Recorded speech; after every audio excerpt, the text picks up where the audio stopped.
अस्सलाम वालेकुम बच्चों। आज एक्सरसाइज 11.5 की टर्न है और ये चैप्टर, इसके बारे में मैंने आपको पहले भी बताया था कि ये 11 चैप्टर में आपने इसको सब्जेक्टिव के लिए यानी लॉन्ग क्वेश्चन के लिए नहीं रेडी करना होता है, इसको सिर्फ ऑब्जेक्टिव टाइप और शॉर्ट क्वेश्चन के लिए रेडी करना होता है। तो इसमें कुछ सिलेक्टिव वर्किंग है जो मैंने सारी जो मैंने करवानी है आपको, उनमें से ये 11.5 का क्वेश्चन नंबर 1 भी है।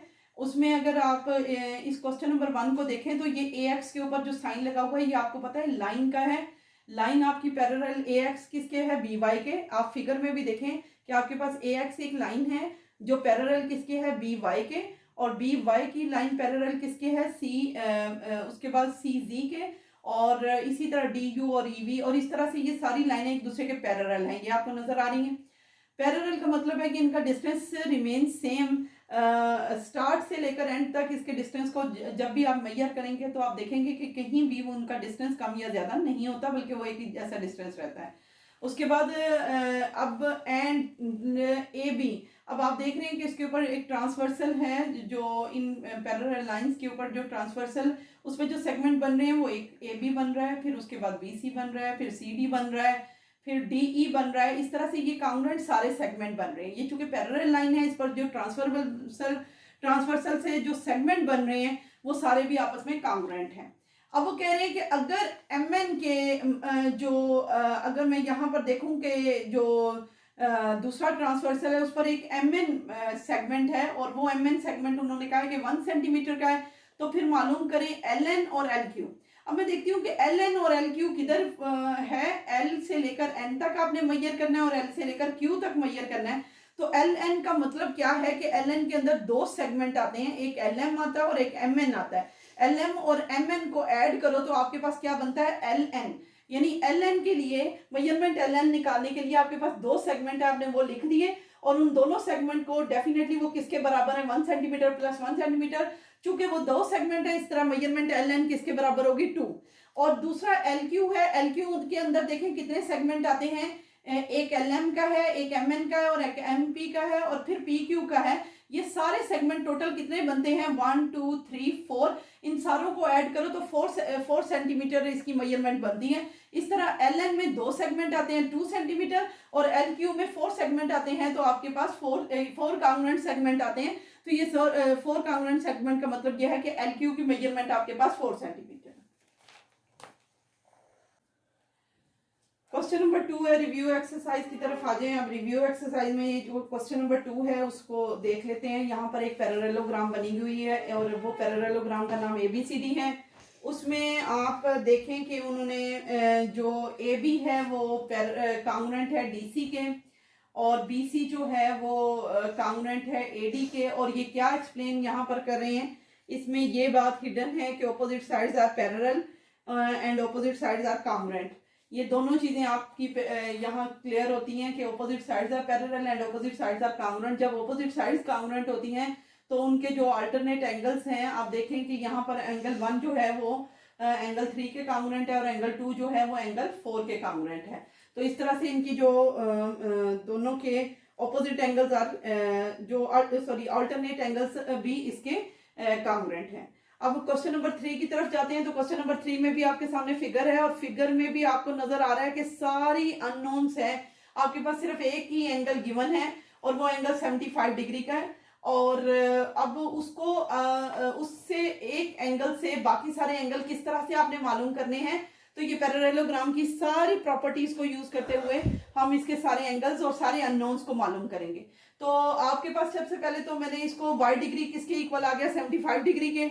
यानी ये आपको नजर आ रहा है यहाँ पर बच्चों, ये y डिग्री है, ये इसके 75 डिग्री के इक्वल किया है इसको मैंने। और उसकी रीजन में मैंने लिखा है कि if two lines are parallel then their corresponding angles are congruent. आप देख रहे हैं कि इसका इसके साथ रिलेशन किसका है, कोरस्पॉन्डिंग एंगल का। यानी एक पैरेललोग्राम तो ये है, एक इसके साथ ये वाली पैरेललोग्राम जब बनेगी तो इसकी ये वाली साइड जो है वो इसकी जो है वो कोरस्पॉन्डिंग एंगल आता है। तो इस लिहाज से y डिग्री किसके बराबर होगी, 75 डिग्री के। अब अब इस फिगर की तरफ देखें तो आपको पता चल जाएगा कि इसका इसके साथ रिलेशन तो कॉरेस्पॉन्डिंग एंगल का है, इसका इसके साथ रिलेशन क्या है, ऑपोजिट का, ऑपोजिट एंगल। और ये इस तरह से ये भी ऑपोजिट एंगल है, और इस तरह करके सारे अननोन्स की आप वैल्यू मालूम कर सकते हैं। रीज़न के साथ आप लोगों को देना पड़ेगा कि आपने लिखा कि y degree is equal to 75 degree, definitely इन दोनों के दरमियान कौन सा रिलेशन है कि ये दोनों क्या हैं, कॉरेस्पॉन्डिंग एंगल्स हैं। तो इनके जब कॉरेस्पॉन्डिंग एंगल, जब दो लाइंस आपस में पैरेलल होती हैं तो then their corresponding angles are also congruent, ठीक है। उसके बाद अगर n डिग्री को 75 डिग्री के इक्वल करूं तो ये किस बेस पर मैं इसको इसके बराबर कर सकती हूँ, क्योंकि यहाँ पर ये रीज़न मैंने यहाँ पर लिख दी है कि अल्टरनेट एंगल्स की रीज़न है, तो ये भी किसके बराबर हो गया, 75 डिग्री के।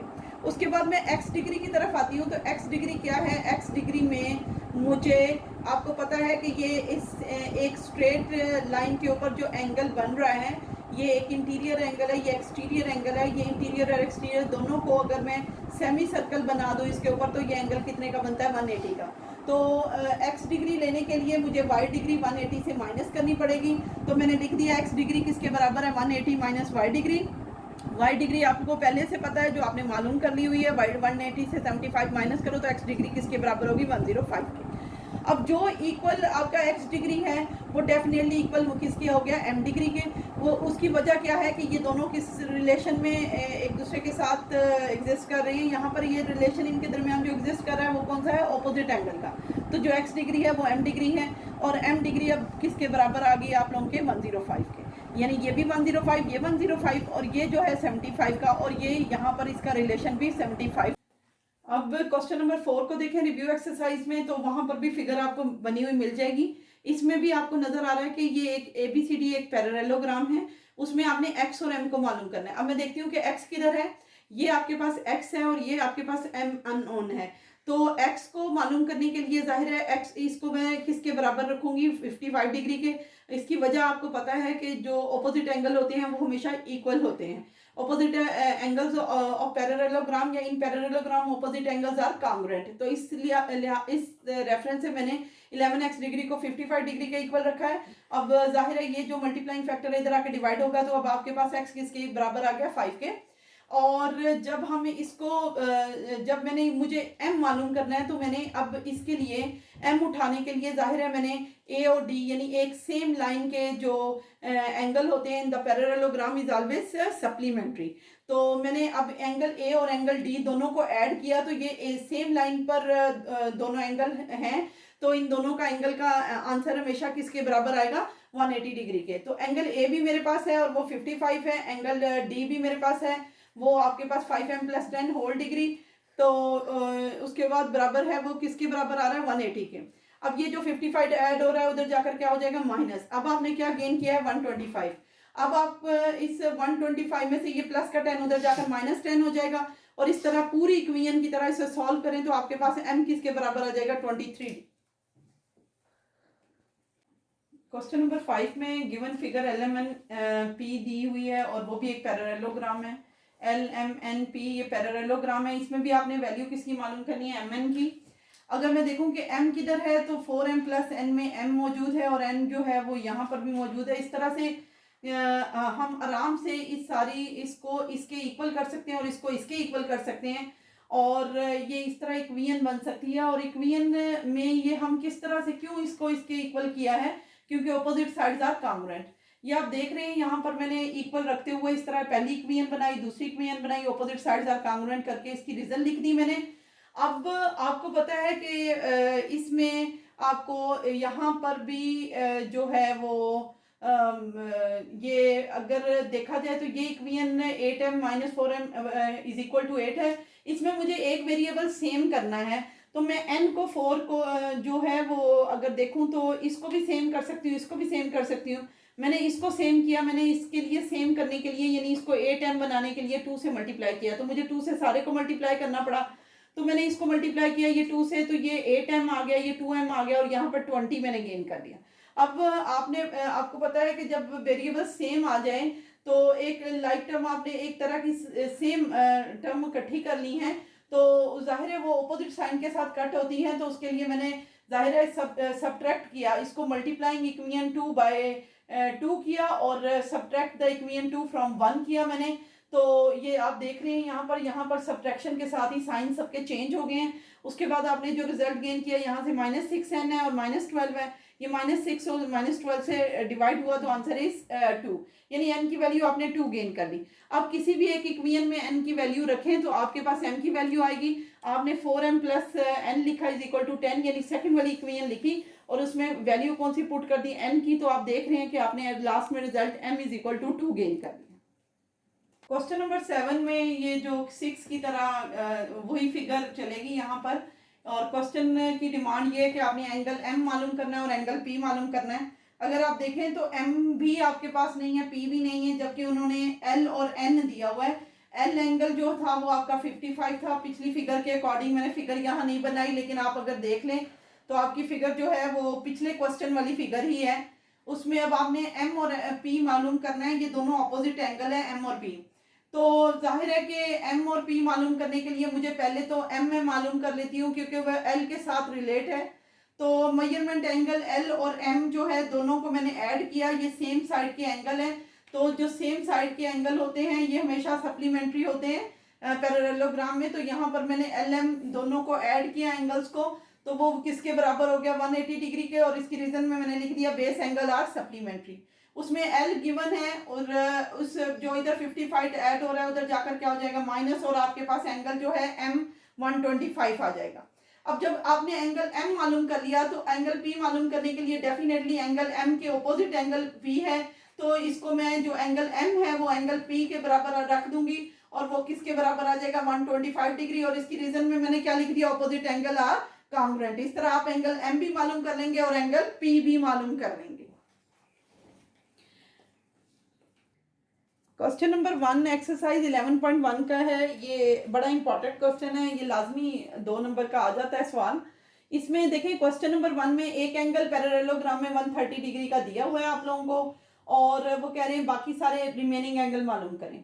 अब मैंने उस फिगर में फिगर बनाई है और उस फिगर में मैंने एक एंगल डी बी और आपने देखा ABCD मैंने 4 एंगल मेंशन किए हैं। उसमें जो एंगल डी है वो 130 और सॉरी एंगल बी को मैंने 130 रख लिया।